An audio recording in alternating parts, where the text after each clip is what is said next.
Throughout 70s disaster season, we've survived fires, capsized boats, and deadly toxins, but today we tackle a new kind of threat. This one stars Michael Caine, who probably remembers this as much as he does Jaws 4. Today we discuss The Swarm.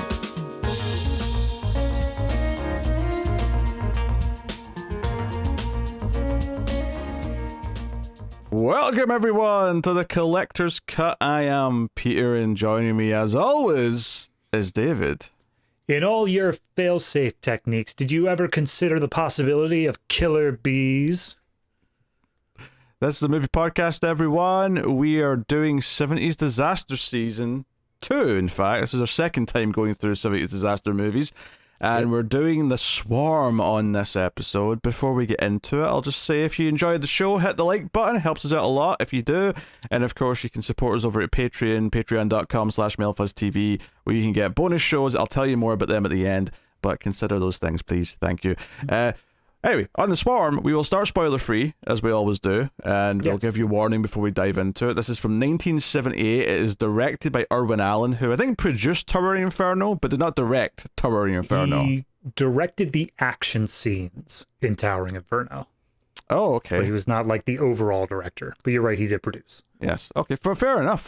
I don't think he was listed as that, wherever I was looking at the credit. Yeah, no, it's only solely through Wikipedia where it gives a little extra note saying directed the action scenes. This is a little stealth. I wonder if this was like a union thing. He just wasn't allowed to get credit for it. Yeah, Directors Guild, I'm sure not. Like, the producer and director cannot be the same. Stop it. Well, that's certainly changed in the last 60 years. So this is a little bit different from some of the other disaster movies we've done. This is about bees. Cue Nicolas Cage yelling about bees from the Wicker Man remake. There's killer bees traveling across Texas, and Michael Caine and some other faces we'll get into in a bit when we go through the cast have to try and put a stop to the deadly bees. Yep. That's the premise. I hadn't seen this before. I'm pretty sure David hadn't seen this before. No, I have not seen this before. So we'll get into it, I suppose. David, how did you feel about The Swarm? You know, Pete, whenever I go into these movies, I do my absolute damnedest to go in blind, because I want to be surprised. I want to not know as much as possible. Obviously, I know it's a disaster movie because that's the season. Obviously, I know it's 70s, but I didn't know much more than that.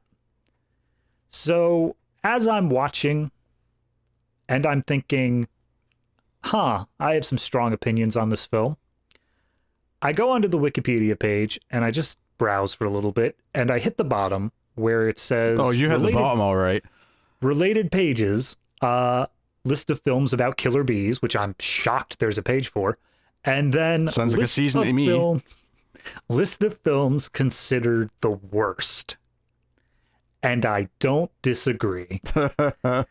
This movie is just so bafflingly done, where nothing matters. Like, the entire time they're doing all these things of like, oh, these bees are attacking, but at no point does it feel like anything actually has stakes throughout this entire movie. And then the line readings are some of the funniest things I have seen. That's what I was about to say, is that the one thing I can give it is that it's actually pretty funny, unintentionally funny at times. Obviously, Michael Caine is a celebrated actor. He just retired recently. He was working for like longer than most people live, basically. And some of his line readings in this are so funny because, I mean, I think it's not even that he's doing a bad performance. I think it's a case of the script never really got a second draft, so all of the dialogue just feels like, here's a PowerPoint presentation we stole from a school about bees. Michael, yell that, because you're passionate in this scene. That's the part that gets me so much, is like the stuff he gets passionate about is insane to me, because he is actually just shouting out statistics to this man as if this is the ride or die moment of his career. We know that the bees came from Africa, They came from Africa 76% of the beat. I can't do Michael Caine, so this is the best you get. No, but like I get it, yeah. This is the best you get. Look, yeah, baffling. And there's also a funny side effect to the bee stings, which we'll talk about. Oh my god. It's that's what convinced me that this was a first draft, that nobody looked this over and said, that's kind of stupid. Yeah, I don't know if it's just a case of Irwin Allen got like carte blanche to just go do whatever and no one was overseeing it because, oh, he made some big hits for us, so we just trust him. If you look at the order of things, his production was Poseidon Adventure, followed immediately by Towering Inferno, followed immediately by this. So I think he might have gotten carte blanche to do whatever. And it was not a good idea. Nope. So we'll get into all the specifics and whatnot. We'll go through the cast here. We'll talk about that a little bit. Obviously, real quick before we go cast, you messaged me beforehand and pointed out that there are 2 versions of this movie. Well, okay. So the reason why I sent David this is because after we did Tower and Inferno, which was like 2 hours and 45 minutes, I checked the run times of the rest of the season to see is there any other nasty surprises, and nothing was really over 2 hours. Some were even as low as 90 minutes. I was like, okay, they're all normal length. That's fine. And in the back of my head, I remember thinking, I could have sworn The Swarm was like absurdly long, and I just like something's not right here. And then when I went to actually go look at the movie, I noticed the runtime on the version I had access to was 2 hours and 35 minutes. So I look it up, and it turns out that there was a version that was heavily cut that was about 2 hours long, but the version released in the US and the UK and seemingly the majority of the world, the one that's readily available on streaming services or digital rentals and Blu-rays, all these things are all the longer cut. They're all the 2 hours and 35 minute version.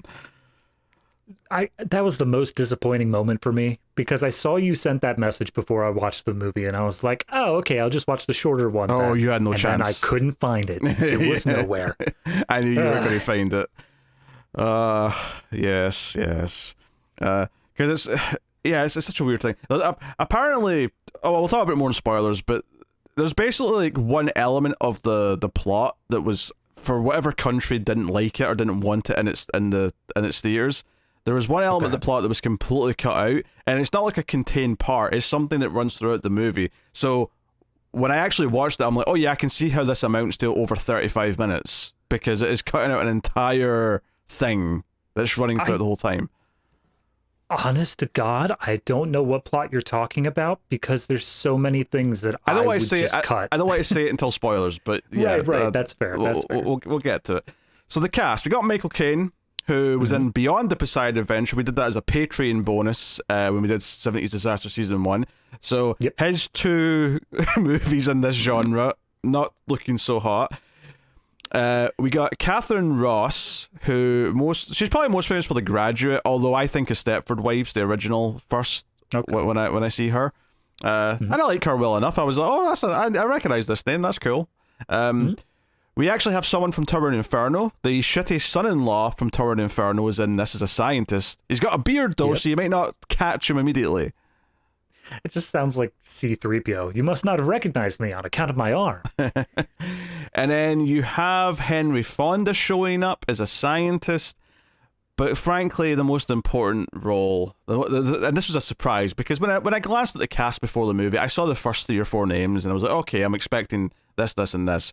But way down the cast list, and he's only in one scene, but B-movie legend Cameron Mitchell has a small role in this movie, yes, and I popped for him. He's no doubt going to be a mainstay on our Patreon show Extra Reels. In fact, he's already been in one of them. He was in Deadly Prey, so it took me a second. I was like, he looks familiar, and then he started getting a bit more loud, because he always yells in the bad movies he's in, and as soon as he yelled something a little bit, I was like, oh, it's Cameron Mitchell. I know exactly who this is. Yeah. So that popped me a little bit. Oh God, I remember him now. I didn't, obviously I haven't seen as many B movies as you, but I remember him starting to yell. Yes, he was the one in Deadly Prey that faked. Did he fake a heart attack or just a road accident? I can't remember, but he shot a bad guy out of nowhere. It was a delightful little scene. I remember. Yep. Good scene. So yeah, there's a cast. So it does the disaster movie thing where we've got a few big names and then a few kind of recognizable faces as well on top of them. I mean, yes, you're right, but it also completely fails because none of their plots matter even the slightest bit. I'm not arguing that. I'm just saying it has the cast list of a disaster movie. No, I get it. I'm still annoyed. I finished this movie up like 5 hours ago, and I'm still just kind of simmering over the fact that I had to watch these stupid ass B plots, and none of them amounted to anything. Yeah, there's one thing about it I kind of like in the B plots, but no pun intended for the record. The normal A plot. plots and then the B. The whole movie's the B plot. It's a plot about bees. That's the other thing in this movie that I don't think like got a second draft, or at least nobody ever said them out loud, is that anytime anyone's saying a line and they have to work in the line about like why we need to take bees seriously, they never come across seriously. Nah, it always sounds like a joke.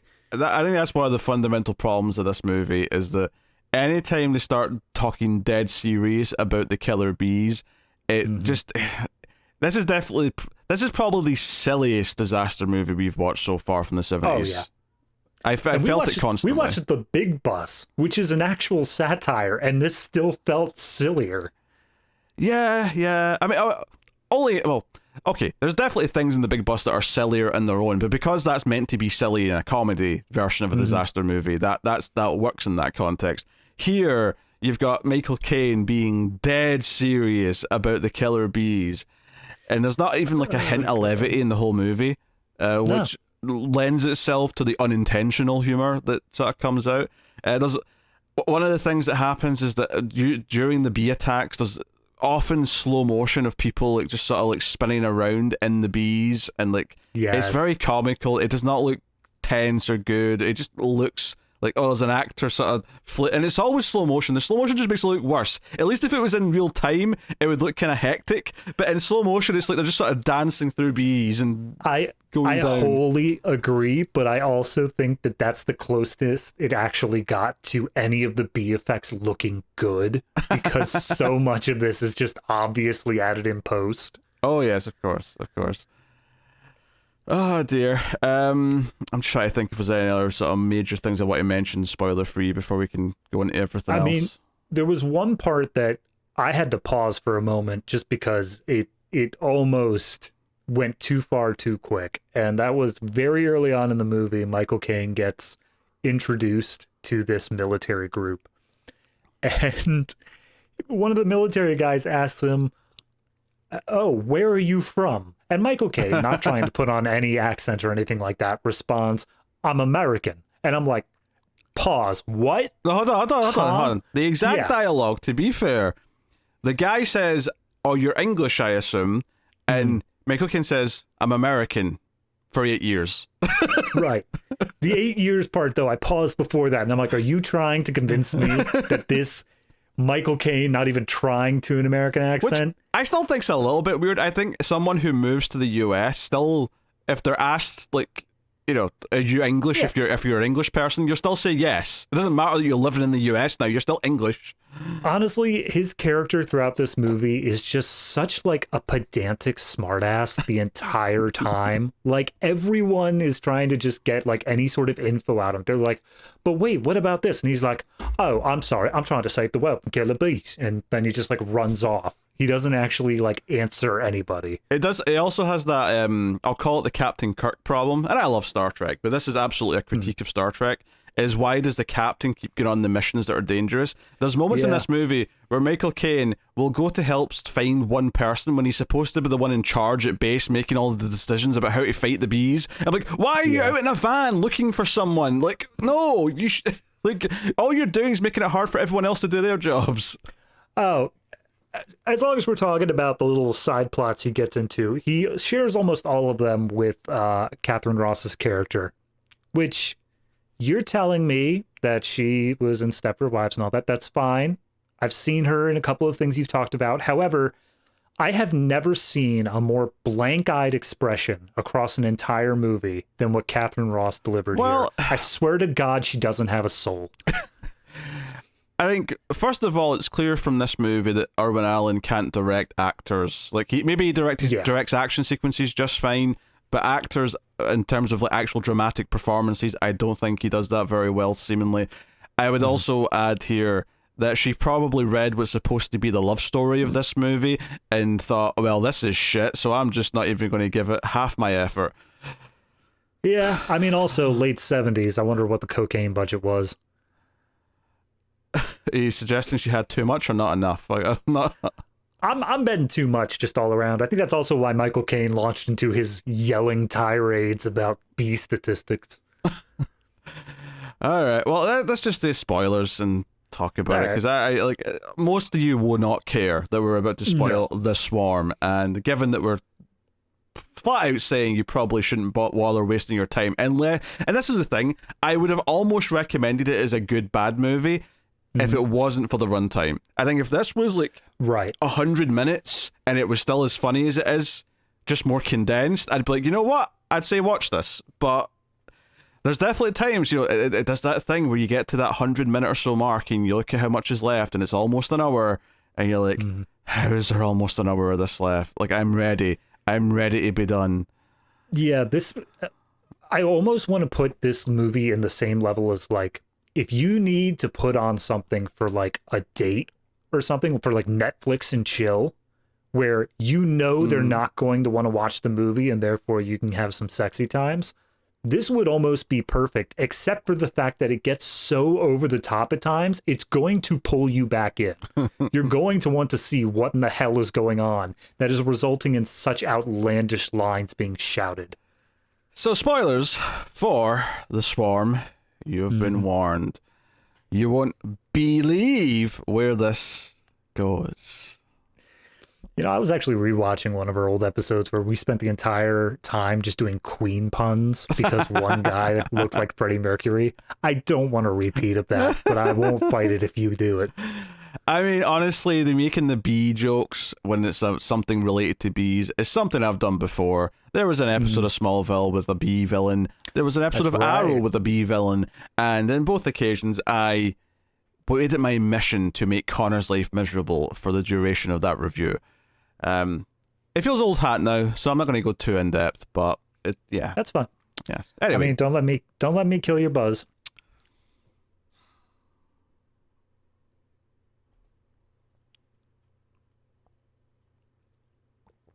So, spoilers for The Swarm.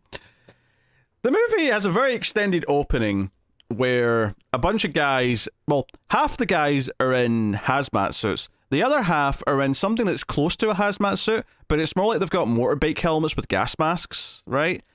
Yeah, it strikes me as like 70s, like NASA employee, like the way that they, not like in reality, but the way that movies would portray, like, here's what space and futurism is going to look like. I think what got me about it is that the guys in the sort of the helmet ones, like, their necks were exposed, and I'm like, and I get that depending on what you're going into, like, if it is just a respiratory thing, it doesn't matter that your neck's exposed as long as you're not breathing anything in. But I did think, well, do you know what you're going into here? Because you get in with guns, you're all wearing hazmat suits, or close enough approximations of ones. It just, so the whole opening of the movie is that they're going to this missile base, right? It's a ICBM missile base. And they go in, and all the people who are there are pretty much dead. But eventually, obviously, we find one or two people, but for the most part, there's just dead bodies everywhere. And it's like, okay, what happened here? So, despite the fact that this movie's 2 hours and 35 minutes, like, we're starting with, like, what's different to, like, other disaster movies, I would say, in this one, is that the disaster's already kind of ongoing when the movie starts. It's not like this build-up where, okay, yeah, Tower of Inferno you saw this fire start early on, and the movie went a long time before it became a disaster for the people in it, but by and large, most of them tend to have some build-up where you get to know the characters first, and then the disaster strikes. Here, the disaster strikes, and we probably spend like 30 minutes of the movie before we even cut to all the sort of the B characters that we're going to introduce that are the fodder for potential victims and potential danger moments. So it takes forever to get, like, We get the full explanation as to what's going on before we even hint at the idea that it's going to hit any other characters. Yeah, almost to the point where I'm like, I wonder how this movie plays if you just start with the picnic scene. Like, if you just cut the first 25 minutes and start with the picnic scene, does it work? I mean, it doesn't make much sense from what we find out triggers the bees at the end, but true. I mean, structurally, it probably would work a little bit better. It gets you that hook of action in the beginning. Yeah. So, I mean, don't get me wrong. The first, like, few minutes of them sneaking around this base and, like, it really focuses on, like, them going down the long elevator ride into the secret part of the building and all that. Like, I thought this was fine. It was well shot enough. It was like, okay, I'm intrigued. Like, what's going on? It just kind of goes a bit haywire as soon as they find Michael Caine, who's already in the building. And I'm actually just now realizing that I mentioned this because it's a big part of the start of the movie that the military guys are all very wary of him. Like, wait, so he just stumbled onto this? And I think the implication is that he was tracking killer bees because that's his job. That's what he's an expert in. But... Yes. They're very suspicious that, there's something more to this. Like, he knew to come here. He was already in here. There's something more to this. And that told me, it's not something that bad, I don't think, because he's the main character. But it told me as an audience member that by the end of the movie, there is something to reveal. That's what it told me. That's how Chekhov's guns and little things like that typically work. You bring it up, and then there's a payoff later. But absolutely. There was no payoff. Nope. I was blue balls on this particular detail.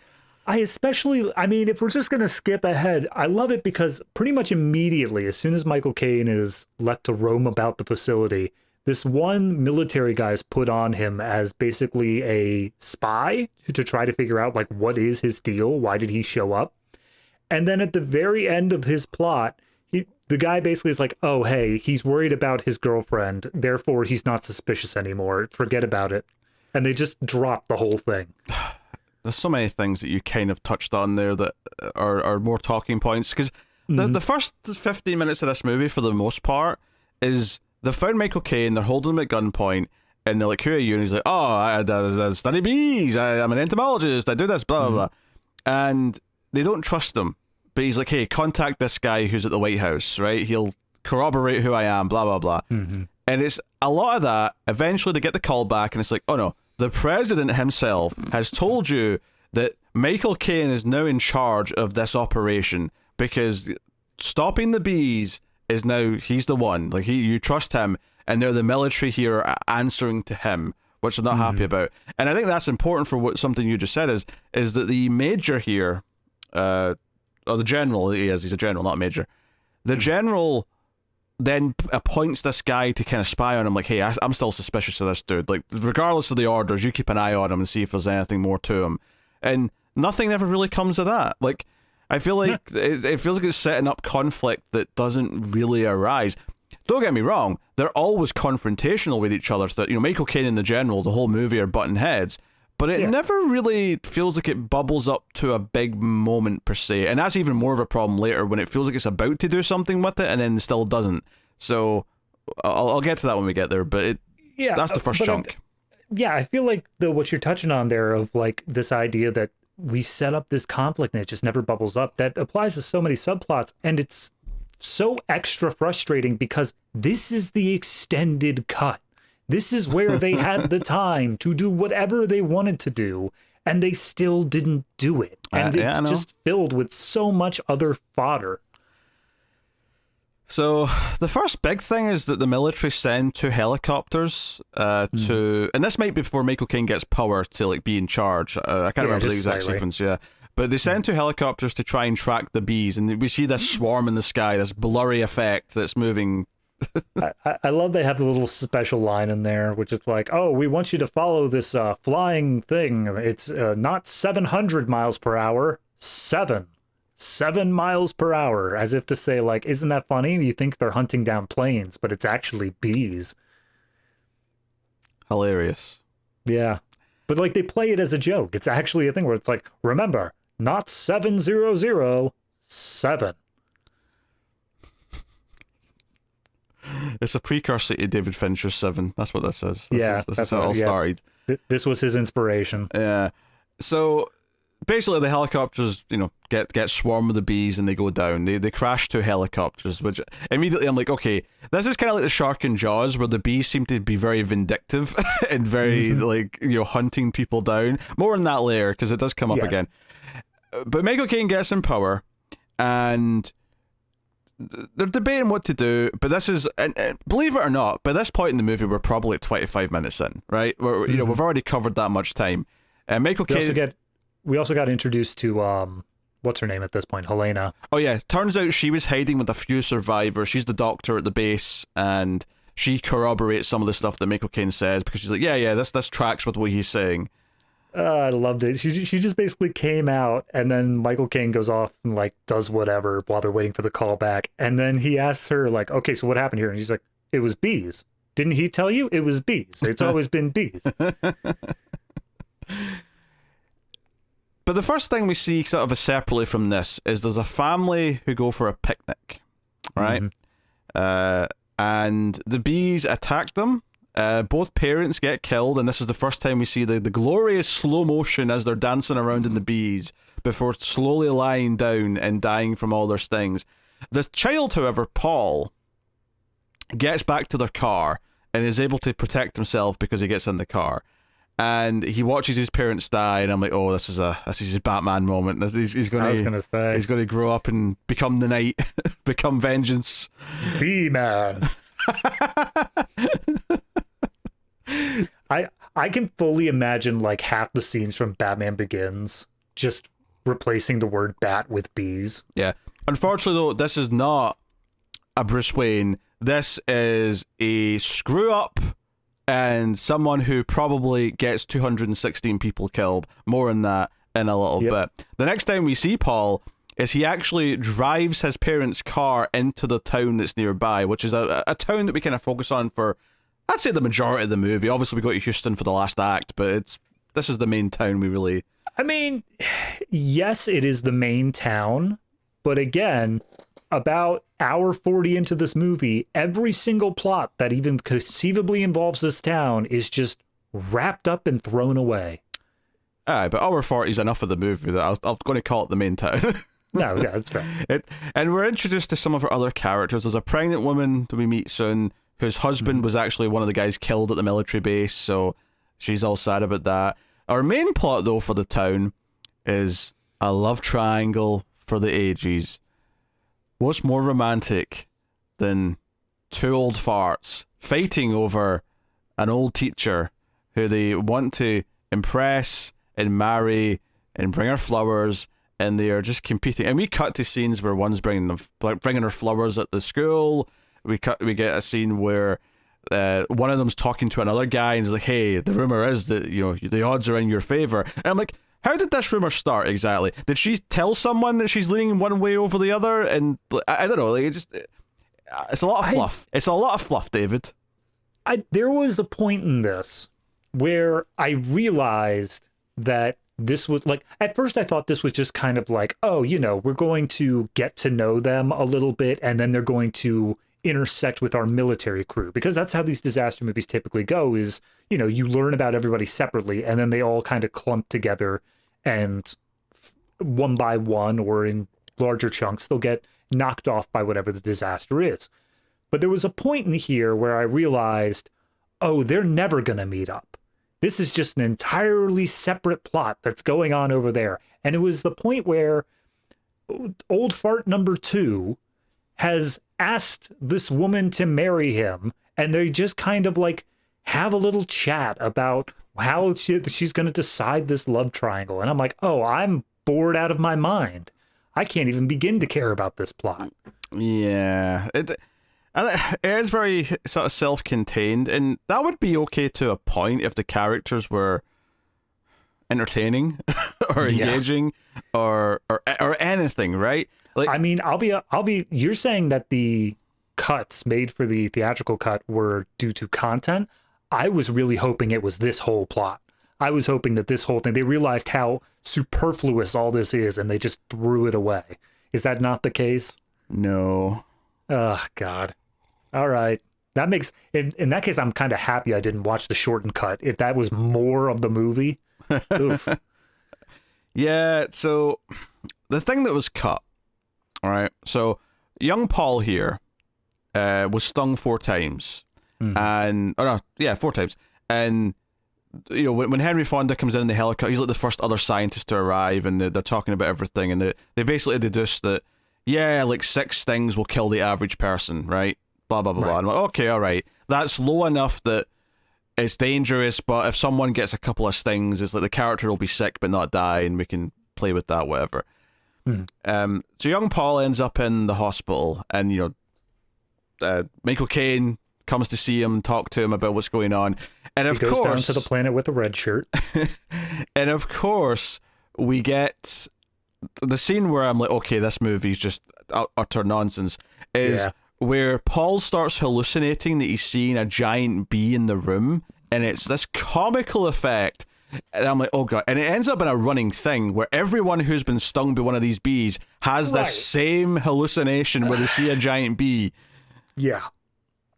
I mean, so my problem with that is I actually accepted it for this first scene where Paul is seeing this giant bee and he's hallucinating it, because they hung on it for a really, really long time, longer than they ever should have. But I thought that it was like a PTSD thing. Like, both his parents were just killed in a swarm of bees. Clearly, he's going to be like seeing them everywhere and freaking out. But then the second time it comes up with another character who has no reason to have PTSD, I'm like, oh, you're just making this a side effect of the venom? That's the dumbest thing I've ever seen on film. It's fair. Congratulations. The way you just described that there, what you thought it was before we found out it was just a side effect. It was very Silent Night, Deadly Night. It's very much a kid sees a Santa kill his parents, and now he's traumatized every time he sees a Santa. Yeah. I can't believe I'm saying this, but Silent Night, Deadly Night has more logic than the Swarm. Than the Swarm does. So this leads to, I don't know exactly which parts, but given that it's like 35 minutes, I'm going to assume it's all of it. Apparently, everything to do with like them being sick after being stung is not in the shorter cut. That's like half of it. How in the hell did they get away with that? At least that was what I read. I haven't watched the short. The hell, I'm not watching it. Yeah, that's fine. That's fine. It's something to do with an entire subplot about people getting sick. I don't think it's everything in the town. I'm assuming the big, money scene where the bees are invading the town halfway through is still there, because like, how do you lose that? But I think anything to do with like the characters being sick after the fact, or maybe they just badly phrased it. Maybe they did mean that all these other characters that are extraneous aren't. I mean, maybe, but I don't know. That seems crazy to me. The only thing that I could think of is there was a where is it here? There's a disclaimer at the end of the movie, which has done a little trivia thing here on Wikipedia. It says, according to an article published around the release of the movie, the American Bee Association considered taking legal action against the film's producers for defaming the Western honeybee. So maybe for the theatrical release, they kind of got cold feet and were just like, okay, what if we show that the bees don't make people sick? Is that okay? That's so weird, though. Is that because at one point Michael Caine says that your honeybee isn't strong enough to bite a grape, it's got a weak mouth? Were they upset about that? I think what it is just the overall making, like the way that people treat sharks after Jaws. They were worried that people would treat general bee populations after the swarm. Interesting. Which is, yeah, you're right. They do make a very clear distinction in this movie that there are different breeds of bee, different species, and the honeybee is absolutely necessary to be kept alive. Okay, so before when I read what was different about it, it was just like one sentence trying to sum it up. I've got a list of the main things that are not in the theatrical version, right? All right. So some of the three-way courtship between the old love triangle. So some of that was out. That's good. Yep. I don't know if I agree with this. A hilarious scene. That's how this bullet point in IMDb starts. A hilarious scene in which the military inspect an attacked picnic site and Sir Michael Caine comments on the bees' biting abilities. Oh, so that wasn't in the theatrical cut. So that was the grape line. That was the thing that they're saying. So maybe they did. Maybe that was the defamation. It's like, yo, your stupid little pathetic bees can't cut through a grape. Yeah, because Michael Caine is investigating like a crime scene, and he picks up something, and I thought he was picking up like, oh, this is something the bees like shot out or something like that, and he's like, no, this is part of a polystyrene cup. The bees have shattered this cup. I just because of that phrasing there, I have one more trivia bit I just need to say here. Okay. In the vein of bees shitting things out.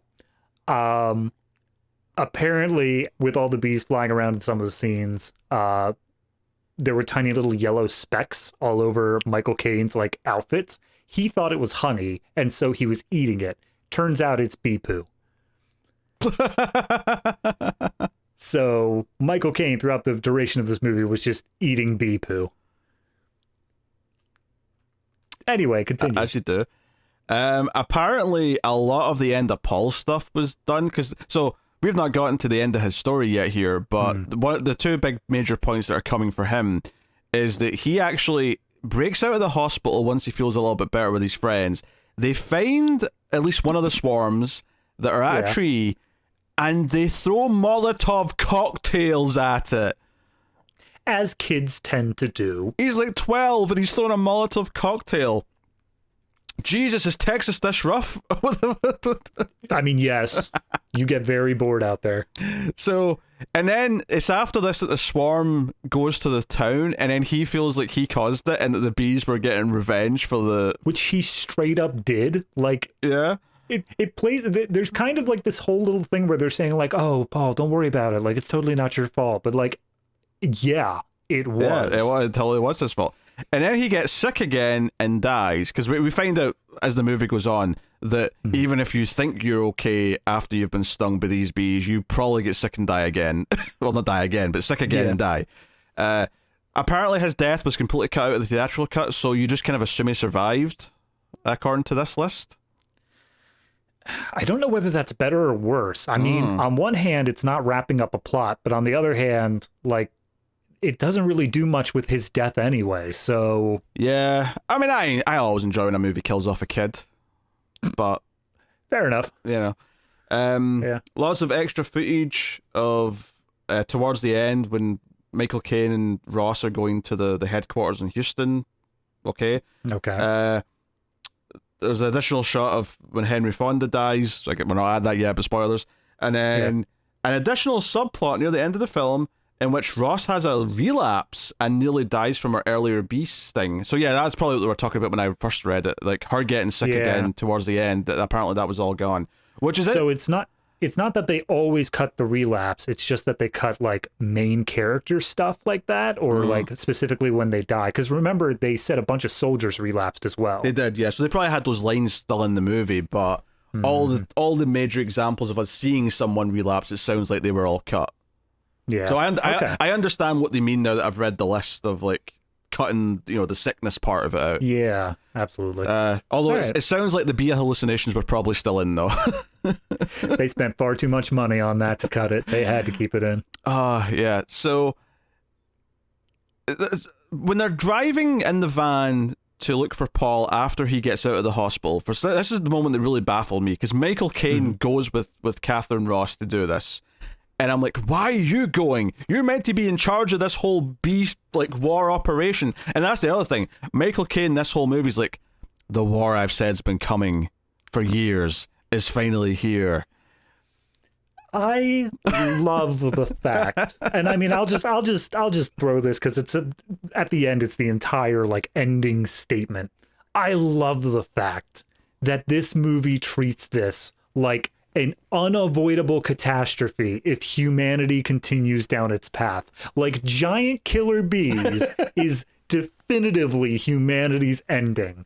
That is hilarious to me. What's so weird is that I don't think it is. Maybe maybe if it's based on something it was, right? I could see it, but I could totally see this being about climate change, except for the fact that the final movie's so dumb that I don't think it's actually trying to say anything about climate change. But some of the things he says sounds like an analogy for climate change.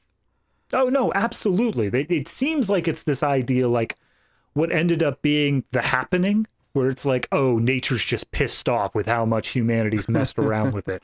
But like, they don't ever go down that path. They don't say that it's because humanity has messed with the bees like flowers or their natural environment. It's all about just a bunch of bees that were in Africa came to America and are killing everything. Yeah, can I also just say, the small towns have its annual flower festival, and I thought that was going to be a major plot point, and that's why the bees were attracted to the towns, because they all had flower displays out.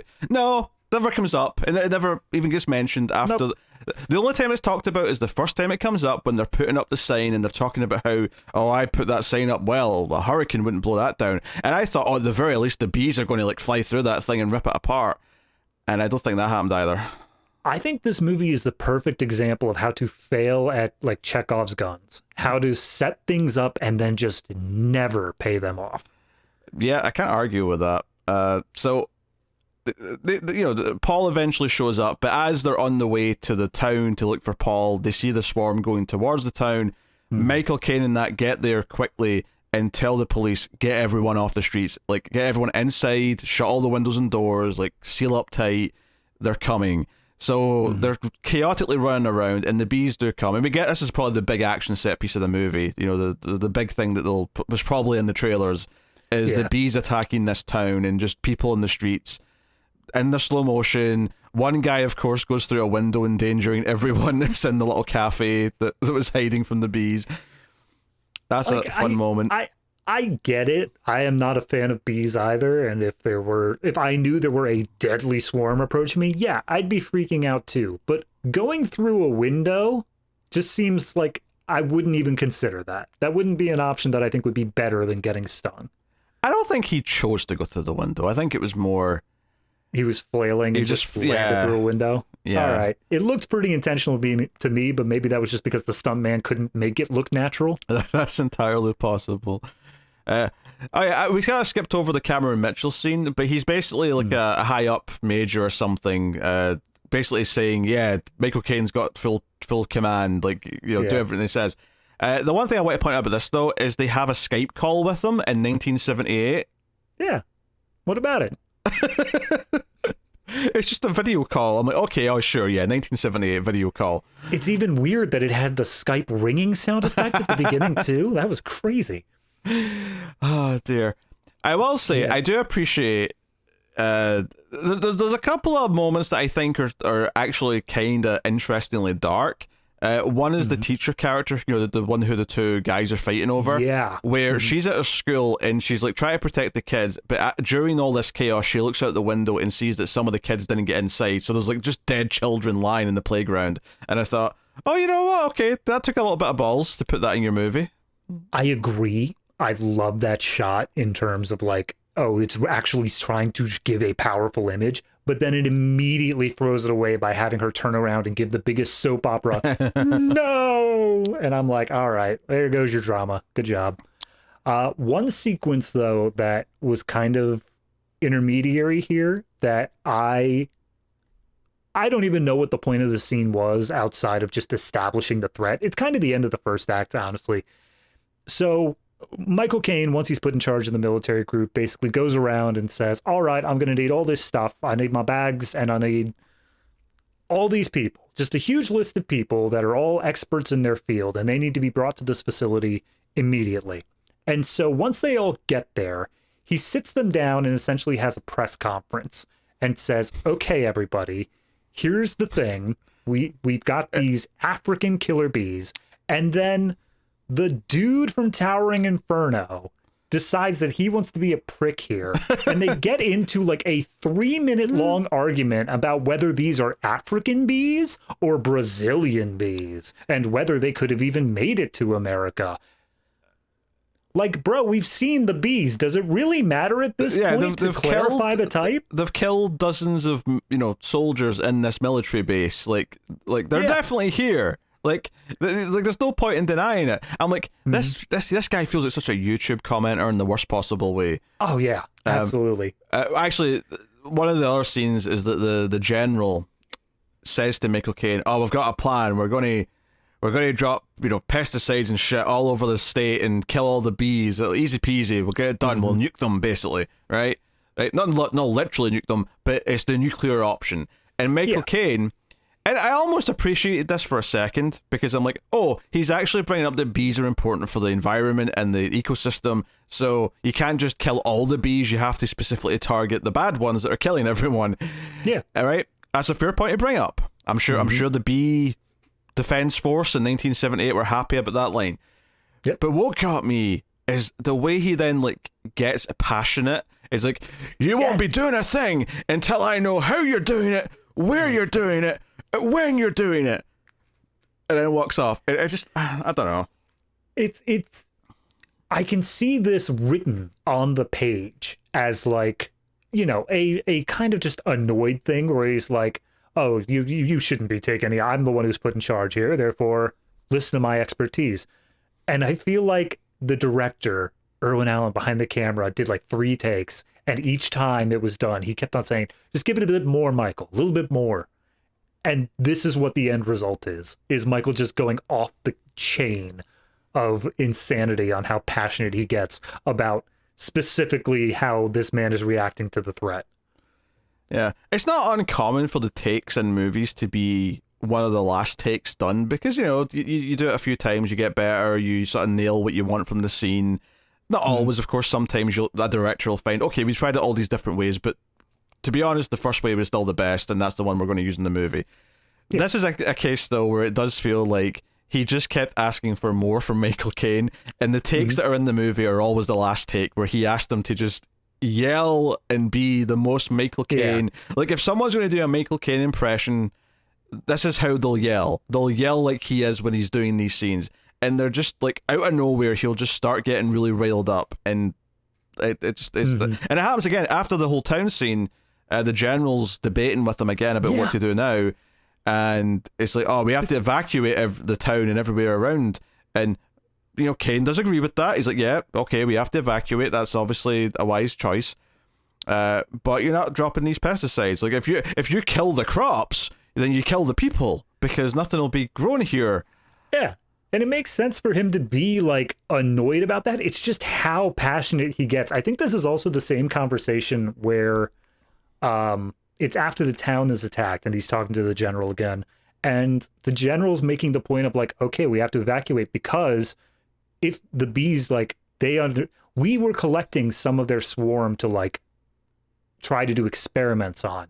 If they realize that, they might come back for revenge. And Michael Caine seems genuinely confused at the idea that this general is attributing revenge. I was confused by it. Yeah, but like everything we've seen so far, because this is post like throwing the firebombs by Paul, indicates that they do have a sense of revenge. It seems like Michael Caine's just wrong here in that they are actually that intelligent. And we also see later on in this movie more cases of them being that intelligent. Which would be completely fine if later on in the movie Michael Caine realized he was wrong and is like, shit, this is like unlike anything he's ever seen in the species. Like this is a completely new thing. There's you know, awe-inspiring, and that's fine because it's a movie. But he never later on, like, it never comes to a conclusion. This is another setup that never gets paid off with him going, my God, they're super bees, or something like that. You know, they never do that. My God, they can learn. There's also a subplot much earlier on, and I say subplot very generously there. It's more of just a scene that comes out of nowhere, which is with the military guys who died at the very beginning. One of their fathers shows up. Oh, I forgot about this. Yeah. So apparently he's like a county engineer, and he's essentially threatening this American military base with missiles on it that he's going to turn off the power to their base because he can just do that unless he's allowed in and can see his son's body, essentially. And they just let him. They just say, all right, sure, come on in where we keep our missiles and military secrets. He picks his son's body up and walks out of it with the body bag, and like, we can't let you take him. And he's like, the only way you stop me is if you shoot me. And then just let him go. He just walks out with his son's dead body. Like, I mean, for a start, you're dealing with a venom you don't know how to combat yet. It feels like all the... This is like a quarantine issue, effectively, at this point. Yeah, but no, they don't care at all. Oh, jeez. Henry Fonda's trying to work on an antidote the whole movie. I'll just mention that now, and we'll come back to the end of that later. He's an immunologist who is apparently super old friends with Michael Caine. Yes. They're very friendly with each other. At the end of the town sort of attack scene, right, and they're sort of doing what they're going to do next, and they're going to evacuate the town. We see the town getting ready to evacuate. We see various characters get ready, and it builds up to them all leaving on a train. And this...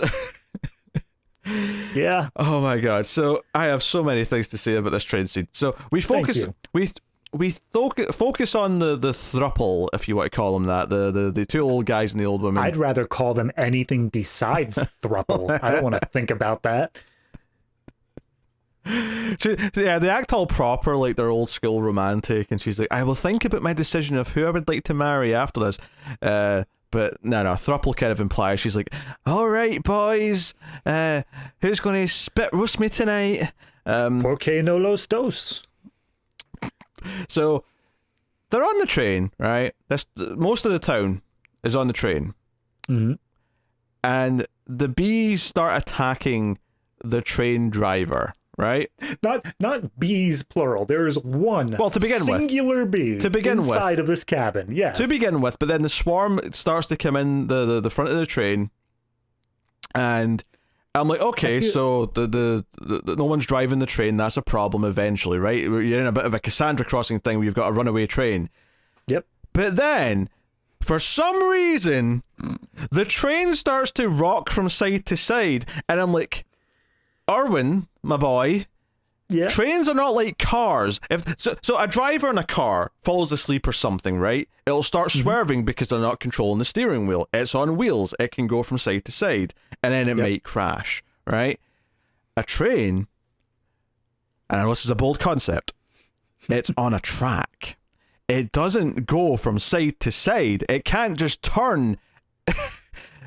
But in fact, correct me if I'm wrong, David, I'm pretty sure that a train doesn't even have the function to turn its treads, or whatever you want to call the wheel parts. I mean, it follows the rails. Yes. So it'll turn if there's a turn in the rails. And in fairness to the movie, the clips that we see of this train as soon as they pass out, or as soon as they're killed, I guess, by these bees, is this train going through, like, clearly completely unviable, like, tracks where it's like going back and forth against the side of a canyon or something.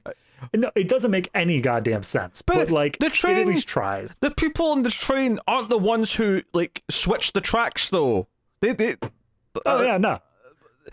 Them being unconscious would not cause them to go down a bad track. This doesn't work like that. It's stopping the train when it's supposed to stop that's the problem. Yeah. No, the only thing I see, and I'm watching it back right now because it's so funny to me, is as the one guy falls, he essentially falls into the throttle, and it just, 100 miles an hour now when they should be going like 30. Sure. Okay, I'll buy that can lead to a derailing because you probably shouldn't be going too fast when you're going to, say, round a turn. Yeah, but it wouldn't like rickety back and forth like that. And to be fair, I think when it does derail here and goes down the side of a hill, I'm pretty sure it's on a straight bit of track at this point, which makes no sense. So these bees have strategically somehow crashed a train. Baffling to me. Baffling. No, but see, I think you were no-selling the earlier bit there when you said, like, oh, it was a single bee and then the whole swarm attack, because it wasn't even...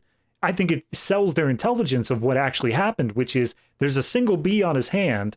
They have heard about the bee swarm, so they're saying, well, don't make it angry. Don't do anything. Just let it be. And then the guy freaks out and swats it. And like 30 seconds later, not even 30 seconds, 30 frames later of this movie, the swarm is just on them. It is just completely enveloped the train. Which makes me think, like, this was a trap from the beginning. They had the one bee there to tempt him, and then as soon as he showed that he was not cool, they just got him.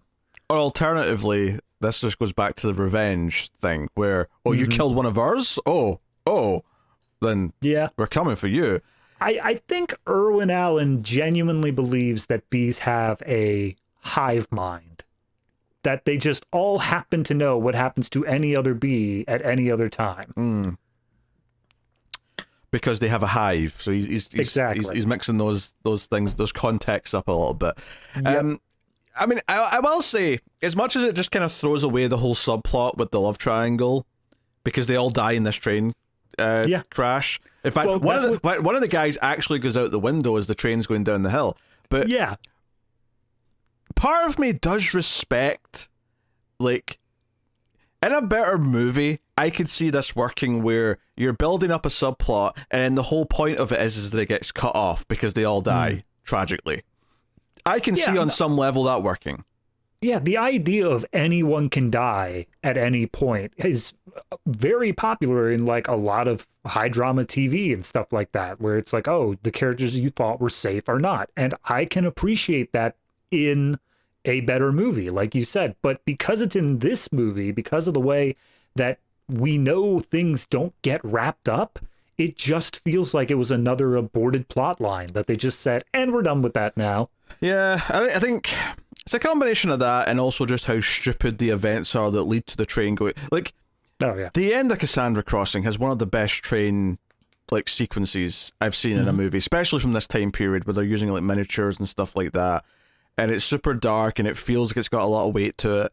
This does not have that same gravitas by any stretch of the imagination. No, definitely not. So at that point, you know, it comes up over the thing saying 216 people are dead, and they decide to launch their first plan. Oh no, that was before. That was the bee attack on the town that caused 216 deaths. Yeah.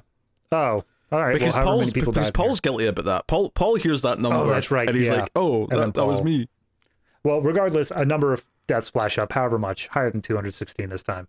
But the first plan goes into action of how to beat the bees, which is they've developed a poison pellet that they hope the bees will eat. Yeah, this is the son-in-law from Torrent Inferno who's designed this.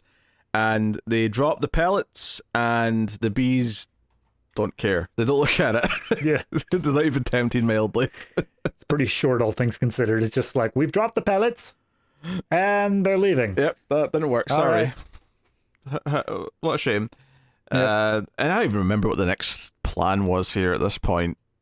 Well, there's a one side plot that was happening right during the evacuation of like a news agency that was coming up. It was some reporters, and basically they were just trying to get a story out of Michael Caine. But I absolutely love this sequence because I think they were trying to go for a thing of like, he doesn't know how to play the politics of it. He doesn't know how to like quell public fears. And the person basically asked like, oh, you're in charge of this entire operation. What could we do to stop this from happening in other towns? And he just immediately comes down with like, we don't know yet. It's probably going to keep happening. I mean, and he's like, oh, all right, thanks. That was brutally honest. I can't fault him for that. For sure. Yeah. But it's just one of those things where it's like, all right. So after this, looking back at the movie, we have the pregnant woman who is fallen ill again, and then Paul dies. Yeah, but you think the pregnant woman's going to get on the train, but then it's meant to be a relief that she wasn't, that she's given birth to her baby, and the baby's healthy. The baby's okay. Yeah.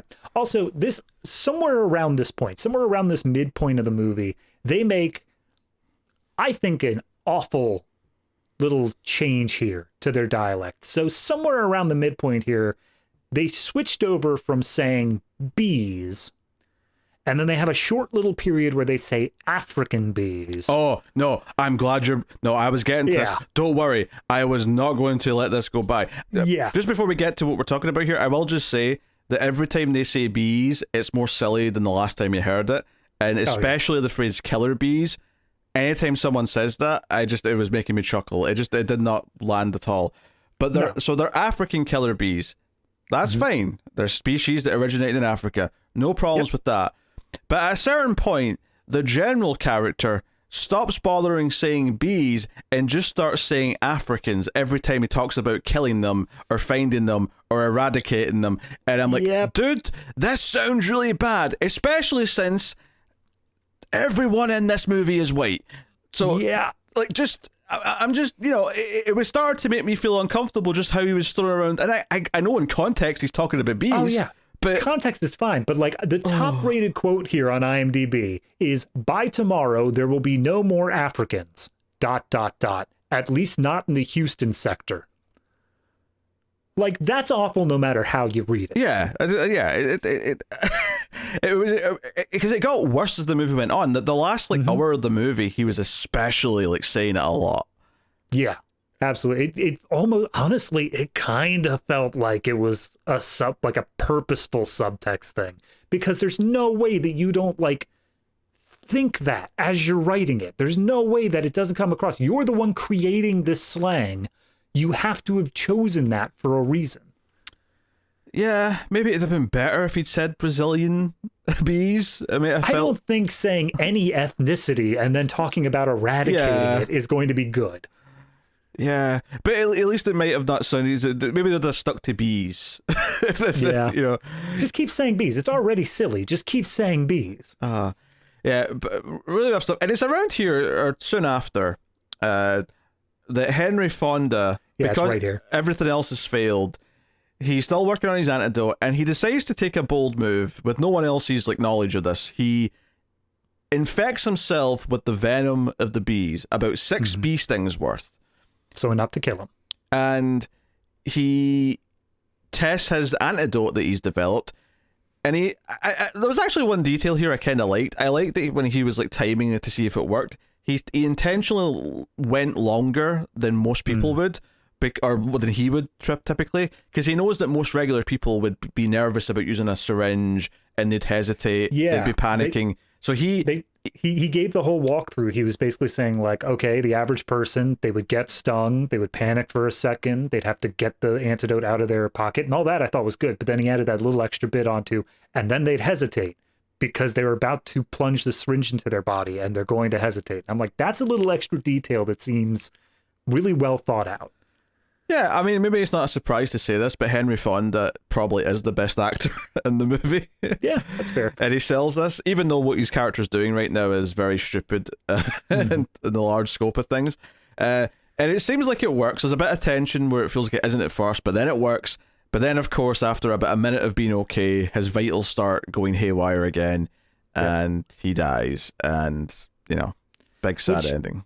Like, we have Helena come back in and find him as he's still alive. He's just peaked. His heart rate's That's coming back Catherine down Ross's again. character, because I don't think we've called her Helena once in this entire review up until this point. My bad. She comes in and she's like, oh my God, what have you done? Oh geez. And so she runs off to get like respiratory gear. He then continues to go through the symptoms, dies with nobody present, and then just adding to that, I don't think she has a soul. As she enters back into this movie with respiratory gear, she takes the longest goddamn time I've ever seen someone in an emergency situation to get this mask on him. She takes like a full minute to just be like, okay, let me take off your glasses first. Just set those gingerly aside. And now I'll unpack the mask and I'll get that asphyxiated on. It's like, dude, he's been dead for 30 seconds already. Yeah, he's a goner. And around here as well is where, out of nowhere, the president apparently has changed his mind and Michael Caine's no longer in charge. It's now the military who are taking command of this operation. I will posit it's not out of nowhere, because we do get significantly more deaths because of the son-in-law from Towering Inferno.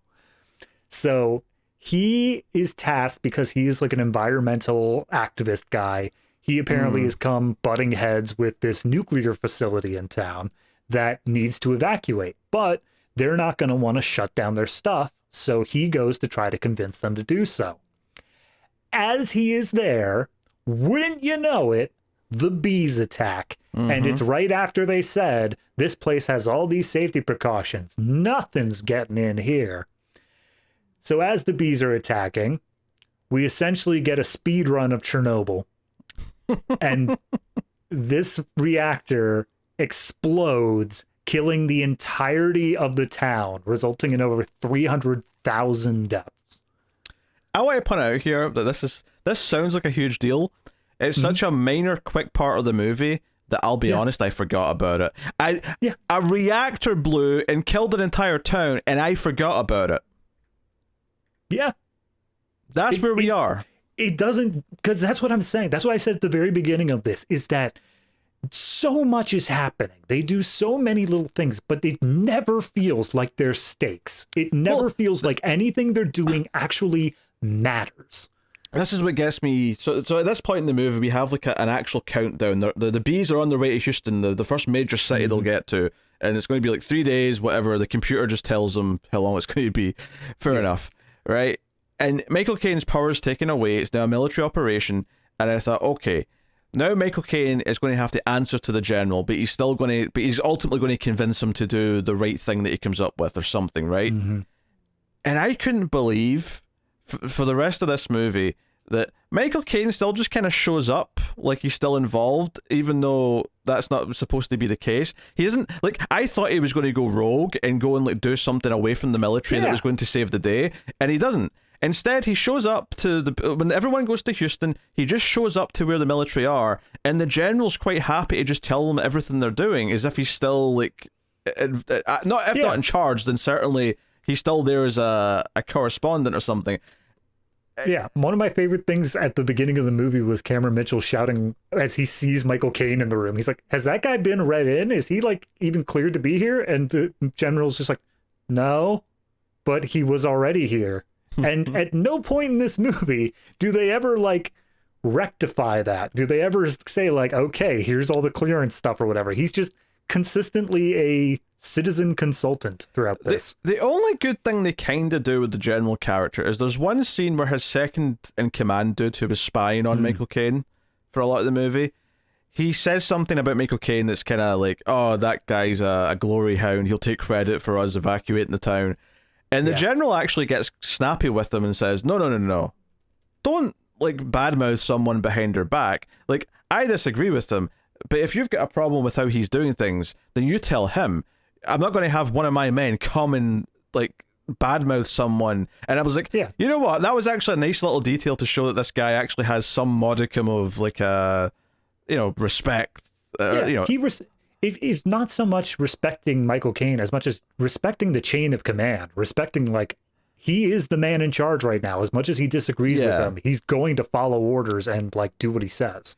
And at the end, obviously, he does, like, Michael Caine does come up with a solution, right? And the solution is that the alarm at the military base happens to be the same sound as the bees make when they're doing a mating call. And that's why they were attracted to that base in the first place. It's not why they were attracted to anywhere else for the rest of the movie, but just that military base, that drew them in.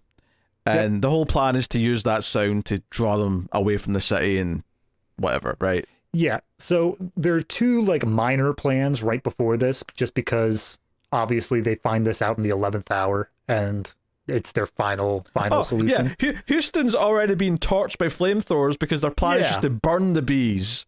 Well, burning the bees is actually the second plan. The first plan they have is to go with the original plan the guy had and just drop a bunch of pesticides. They're like, look, we got to do it. I'll gladly kill some honeybees if that's what it takes. And then as they drop it, it does nothing. And Michael Caine remarks, guess they're immune to pesticides now. So you've killed all the good bees for no reason now. Very good. Now, Houston will never grow another flower. Yeah, the whole flamethrower thing. Like, we get these guys in these flame suits just walking down the street, just burning the buildings. And I'm like, okay. Because at a certain point, like, okay, we have to, like, get the bees away from the city, and then we're going to bomb the bees once they're out over the ocean. And I'm like, okay, but you've already torched everyone's houses in Houston. Does it matter if you get them out the city at this point? Because you've obviously evacuated people. Yeah, there's a point where they're inside, like, a hotel or something. I was getting Towering Inferno flashbacks. There's a point where they're in a hotel or something, and they're just going ham, man. I don't even think they see any bees. I think they're just burning this place to the ground with their flamethrowers. And not only that, the swarm shows up, and at this point, Katharine Ross has kind of gotten sick again, because we haven't even mentioned this. She got bit during the town invasion. Yeah, during the town invasion, and she was sick for a little bit, but then she felt better, so she was back doing her job, and it was like she was normal again. And then here at the end, she was getting sick again, but then she kind of gets back up and is okay. Michael Caine gets her up, but the bees are coming out of the building, right? And somehow her and Michael Caine are more swarmed than just about anyone else in the movie was that died, and somehow they just happen to not get bit or stung. Okay, so here's the thing. I understand that they couldn't do this in the movie because it would just remove the point of the movie. But there was a point where they were collecting these bees to run experiments, to see antidotes, stuff like that. And we have our two main scientist guys and then some third guy and they're essentially just in normal-ass beekeeping suits. It was the Turbulent Inferno dude. Oh, the son-in-law? Yeah, there was the third one, yeah. So they're in essentially just normal-ass beekeeping suits, which means that all you need in order to survive this is just to not have exposed skin, which seems really, really easy to solve for like a temporary solution. Obviously, it doesn't fix it overall, but like you should be able to do that pretty simply as just a normal civilian. Yeah, well, I mean, a t-shirt's not going to work. A bee will sting you through that. But yeah, like as long as it's a fabric that they can't go through, because I think a beekeeping suit is made of a specific material, so they can't sting through it, right? I mean, I don't think it's that thick, though. I think that, like, as long... Either it has to be loose enough that the stingers can't reach your skin, or it has to be thick enough the stingers can't penetrate. Well, and if you're telling me that Houston doesn't have enough denim to save them... No, but that's my point, though. It's not about thickness. It's about the material it's made of. I mean, I'm not sure if they can sting through denim. I have no idea. But yeah. It's not about thickness. It's just about the material. Just they can't break through it. So I'm sure there are, like... I'm sure, like a parka, like jacket, would probably protect at least half of your body from a bee sting. But you got to cover your head as well. You got to have something to cover that, cover your hands, so on. Like, but I agree, it is kind of weird that no one at any point tries to cover. I mean, the closest they get is at the end when they are running out the building when the bees are attacking. Is Michael Caine puts a blanket over Catherine Ross's upper half, and I'm like, okay. But I guess that just bothers me, the fact that they're talking about all these solutions to stop the problem as a whole, but they never actually take a second and say, like, what are the precautions that people can take? And they say, like, oh, stay inside, shut the doors. Like, yeah, clearly. But, like, if you're outside, what do you do? Like, clearly the best way to prevent fires in a home is to not have flammable things next to open flame. But if you're on fire, you still need to know how to stop, drop, and roll. It is funny, though, because it's the middle of summer, and it might have been interesting to have a plot point where everyone's dressing like it's winter to, like, cover all their skin with, like, as thick as possible, you know, outerwear. And then you get, like, overheating and stuff like that. There's tons of stuff they could have done. It just seems like they decided they wanted to spend the time with everything else they were doing. There's also one scene where, to hide from the bees, Michael Caine and Catherine Ross hide in or at least try to hide in a freezer. The guy who owns the place locks them out, so it's only him that goes into the freezer. But that guy's the worst. But again, that's another thing. Like, okay, cool down your homes so the bees won't want to come in. I don't know how cold you have to make them, but I mean, they gave an exact number. I think they said it was anything beneath 40 degrees Fahrenheit. Okay, so a little bit above freezing. Yeah, so it's about, what, 5 degrees Celsius, something like that? Yeah, around there, yeah. Yeah, cool. Admittedly, how do you do that in a house in the middle of summer in Texas? I probably can't. But... Yeah, I mean, that's probably why they picked Texas, if we're being honest here. They're like, all right, we need it to be hot no matter what. There's no chance of, like, a rain front coming in and cooling everything down. Yeah, meanwhile, Canada's just, like, folding their arms, being like, ha ha ha ha, we're not even remotely scared. Killer bees, huh? Well, have fun with that. Yeah, one of the things actually I wanted to go back and talk about is that, so when they're driving, I don't know if it's when they're looking for Paul or if it's when they're first going to see Paul after the initial family attack at the picnic. But Michael Caine and Catherine Ross are in the van, and she's saying, oh, you didn't have to come with me, you've got important things to do. And he says something to the effect of, no, I mean, this is my responsibility too. And besides, I like being with you. You're the best thing that's happened to me since this whole thing started. And I went, okay, that was a bit forward, but fine. You're flirting with an attractive woman. Yes, okay, you're horny. I get it, right? All fine. A few scenes later, there's a scene where the military dude who's working for the general goes back to him, right? Or actually, no, he goes to her, sorry. He goes to Catherine Ross. She's doing more medical stuff in the base, and this military dude comes in and says, hey, the word is that you've been spending time with Michael Caine, and that your relationship is now a personal one. And I went, wait a minute, what? They've had one conversation with like one bit of flirting. How in the hell has it become news to people that they're now in some sort of personal relationship? That there is no relationship yet. Like, he said one nice thing to her, and that's it. It's not. They've not went out on a date, and which was so infuriating to me because then he said, it may be wise to, because we don't know who he is. He might be involved in this. Maybe you shouldn't, spend time with them. And she says, I'll keep seeing him because I'll see whoever I want to. It's none of your business. And I thought, but you're not seeing him yet. You've not went on a date. You've not even you had a van ride, and he said one thing. I mean, this was the 70s. You're sharing a van with Michael Caine. There's going to be some stuff happening, whether you want it to or not. It annoyed me so much. Like, they were talking like he discovered they were having an affair, and all that happened was one flirty line of dialogue. I mean, it just feels to me like it's the setup payoff stuff, except this time they got it backwards where they forgot to set it up, and they're like, yeah, you're dating him, aren't you? And she's like, yeah, I am. Forgetting the fact that there's been no time to, date anyone. That's the other thing, is that much later on, like right before the end of this movie, someone makes the throwaway line to Michael Caine like, oh, you've been at this for weeks. What? Weeks? No, this is like 48 hours max. There's no way it's been weeks. It does not feel like time has passed at all.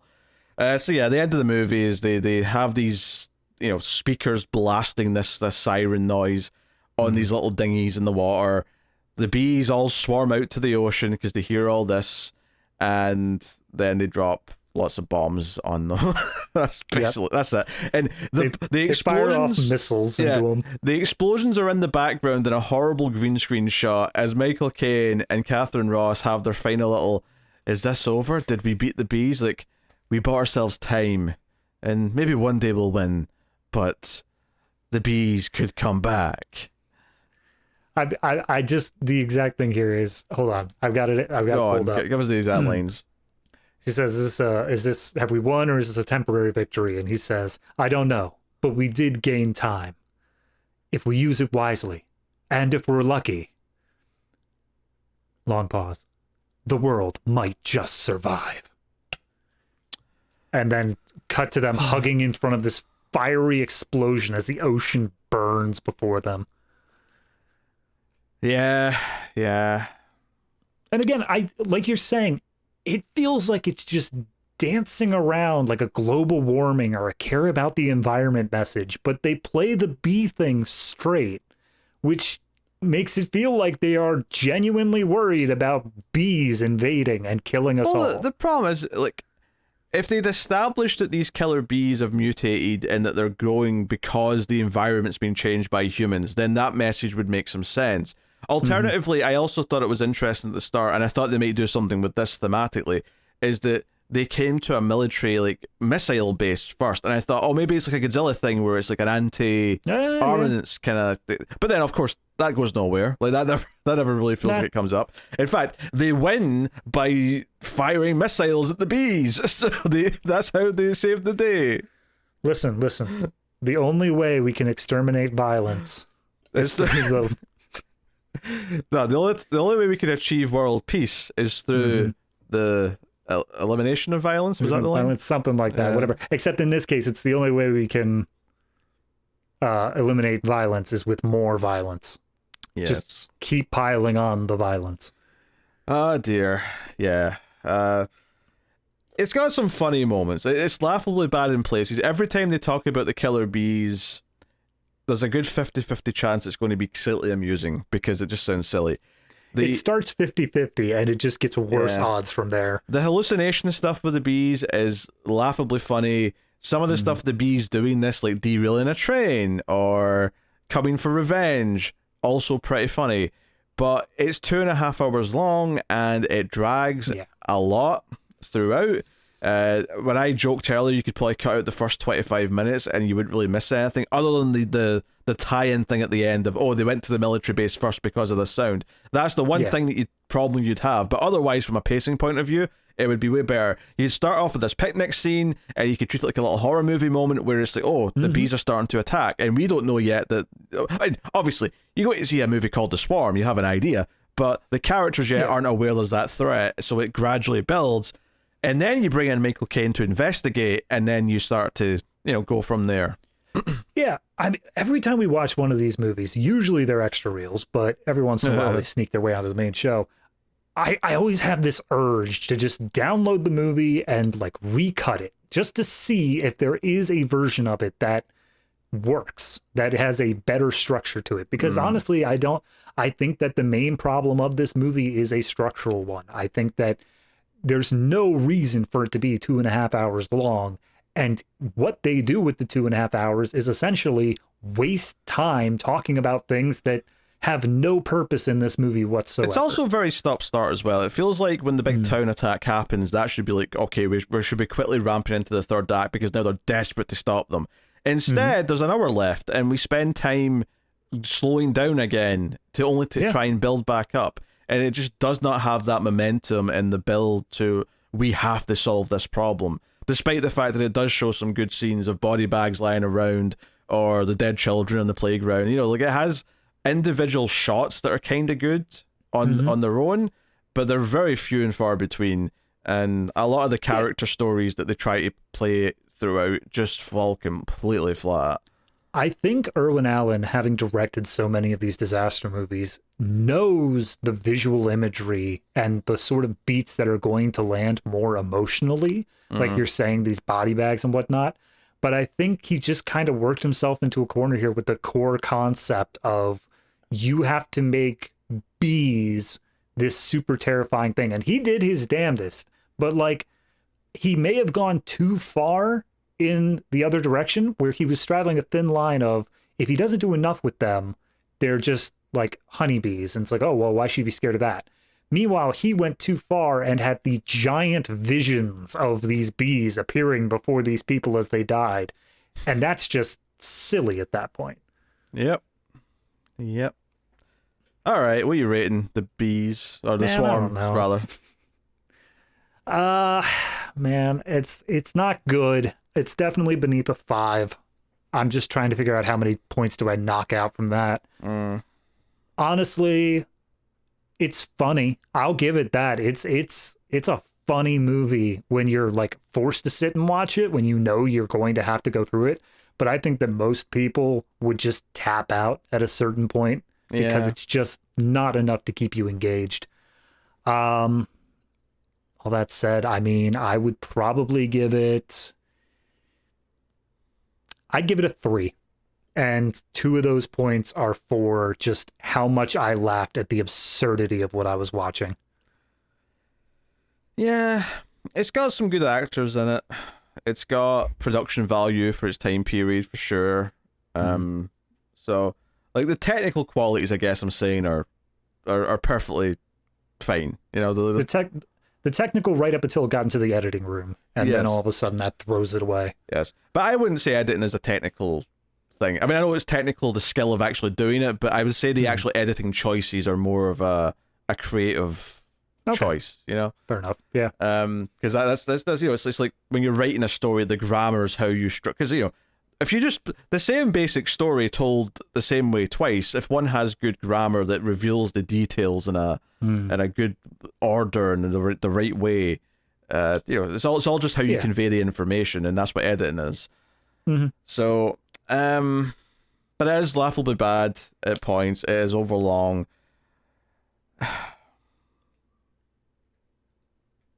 I do feel like a 3 maybe is just slightly too harsh, just because I think it is still kind of easy as like a background watch, because it is just, it's still got that kind of, I don't know, just watchable, safe Hollywood quality to it.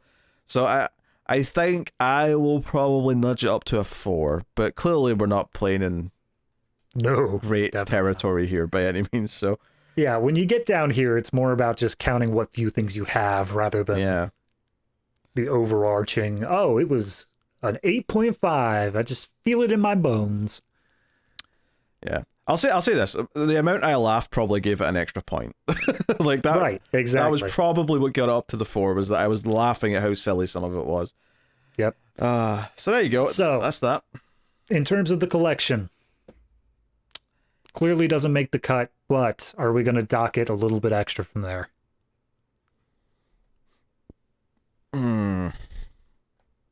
I don't think it's bad enough to be at cut steep. No, definitely not. So the debate is it just cut from the collection, or is it one step below into cut your losses? I would say, if I'll go ahead and put out my opinion. mm-hmm.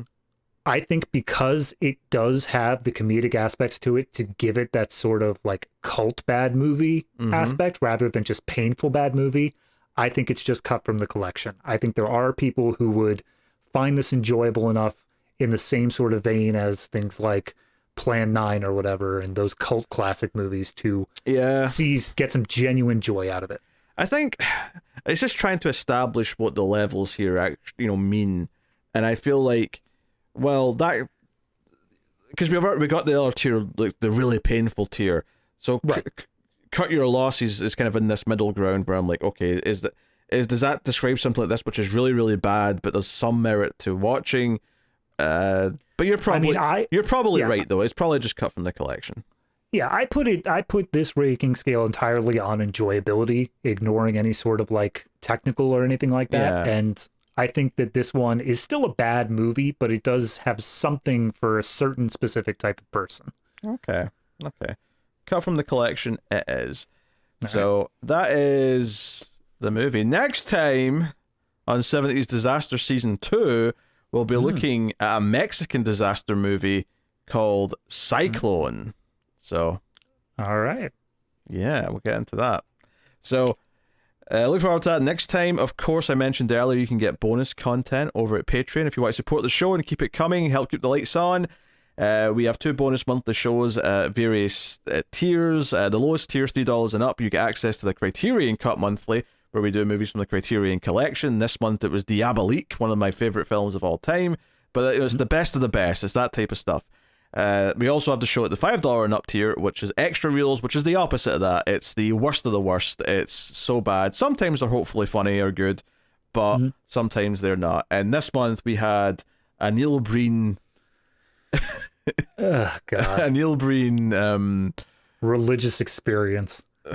Yeah, Odyssey, I think was the word I was building up to there. Yeah. So, yes, if that sounds interesting, and also there's bonuses for the Screams After Midnight horror movie podcast that I do with Tim. So, go check it out, see if you're interested, and help keep all the content coming. But that is the show. So thank you very much for joining us, everyone. We always appreciate it. We'll see you next time. Keep watching movies, and if you can get it, it's always nice to have diplomatic immunity.